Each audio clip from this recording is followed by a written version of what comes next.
Mesdames, Messieurs, bonjour et merci de nous rejoindre dans cette édition de l'information sur Ivoire TV. Tout de suite, les titres du journal. Y a-t-il véritablement l'application d'une justice des vainqueurs en Côte d'Ivoire? Une opinion de plus en plus développée qui fait l'objet d'une analyse de la rédaction. Hors des frontières ivoiriennes, c'est encore la Libye qui fait la une sur le continent africain et ce mardi, c'est le Niger qui demandait la présence du guide libyen sur son sol.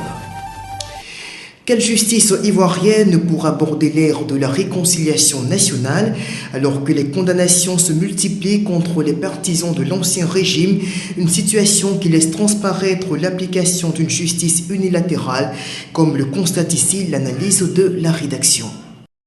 Le système judiciaire est-il en péril en Côte d'Ivoire? Une interrogation plus que jamais d'actualité au vu de la tournure spectaculaire que prennent les poursuites judiciaires dans le pays depuis l'arrivée au pouvoir d'Alassane Ouattara en avril dernier. Coup sur coup, les inculpations pleuvent sur les tenants de l'ex-régime. Après Laurent Gbagbo et son épouse, c'est au tour de plusieurs barons de la refondation, dont la plupart sont soit en exil ou détenus dans le nord du pays, de tomber sous le coup de poursuites judiciaires ou de mandats d'arrêt internationaux. Que dire alors des militaires proches de l'ancien régime, dont bon nombre parmi les officiers des ex-FDS ont été inculpés quand d'autres croupissent déjà dans les geôles de la prison civile d'Abidjan? En apparence, les seuls auteurs d'exactions durant la crise post-électorale ne proviennent que du camp des vaincus. Chose encore plus étonnante, les autorités judiciaires ivoiriennes, avec à leur tête le ministre Aoussou Diano, semblent ignorer les humiliations subies par les barons LMP emprisonnés dans les villes du septentrion ivoirien. Et pourtant, les images choquantes d'un Afin-Guessan exécutant des pompes avec le fils de l'ancien président Michel Gbagbo, ainsi que leurs compagnons d'infortune, circulent abondamment sur le net. Qui n'a pas suivi la vidéo de l'ex-gouverneur de la BCEAO, Philippe Dacoury-Tablé, roudoyé par des éléments des FRC, et ce dans une tenue très peu honorable pour un cadre de son rang? Les dérapages sont nombreux, parfois même excessifs, sans parler des descentes punitives ou des crimes extrajudiciaires auxquels sont associés les éléments de l'ex-rébellion dans les villages et hameaux de groupes ethniques ayant voté majoritairement pour Laurent Gbagbo.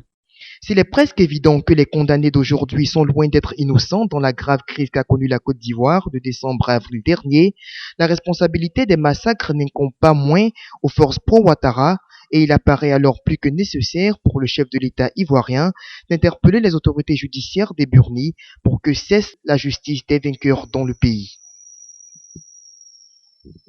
Et pour refermer la page nationale, cette missive de Reporters sans frontières adressée au président Ouattara, dans laquelle l'organisation de défense des droits des journalistes demande la mise en liberté provisoire du journaliste Herman Aboua, incarcéré depuis quelques semaines à la prison civile d'Abidjan.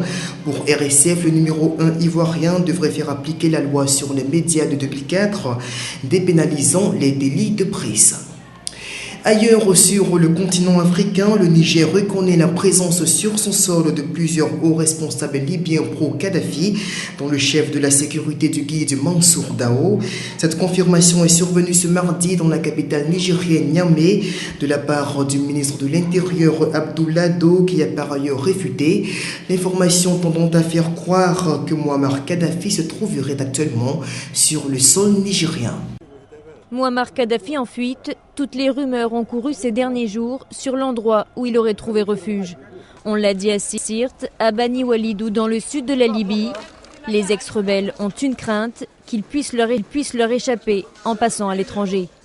Dernière alerte en date, un convoi de plus de 200 voitures a été aperçu franchissant la frontière avec le Niger. Washington confirme. Un convoi est rentré au Niger avec notamment des hauts membres du régime Kadhafi. Mais nous ne pensons pas que Kadhafi était parmi eux. Nous avons insisté auprès du Nigériens pour qu'ils arrêtent ces membres du régime. Le convoi aurait emprunté cette route qui traverse Agadez au Niger. Le ministre de l'Intérieur nigérien a reconnu la présence sur le territoire de proches de Kadhafi pour raisons humanitaires. Parmi eux, le chef des brigades sécuritaires charge de protéger la famille Kadhafi. Mais l'ancien leader serait lui toujours en Libye si l'on en croit son porte-parole. Pourtant, cette route du Niger mène au Burkina Faso, un pays qui s'était dit prêt à accueillir Kadhafi, même si aujourd'hui, le gouvernement semble plus prudent. Nous ne sommes pas au courant de sa présence au Burkina. Quant à l'orientation qu'il prend en ce moment au Niger ou ailleurs, nous n'en sommes pas informés, nous nous sommes interpellés. Je pense que nous réagirons s'il arrive à nos frontières. Et pourtant, du côté de la population nigérienne, on ne déprécie pas vraiment le fait que Muammar Kadhafi trouve refuge dans le pays, comme le témoigne ici ce reportage de nos confrères d'Africa 24 à Niamey. Les Nigériens seront heureux d'un guide libyen Muammar Kadhafi dans leur pays. Depuis mardi, des spéculations continuent sur le départ du colonel Kadhafi de la Libye. Pour cause, la présence supposée d'un important convoi de 200 à 250 véhicules militaires au Niger en provenance de la Libye. Côté kadhafiste, cette information est immédiatement démentie.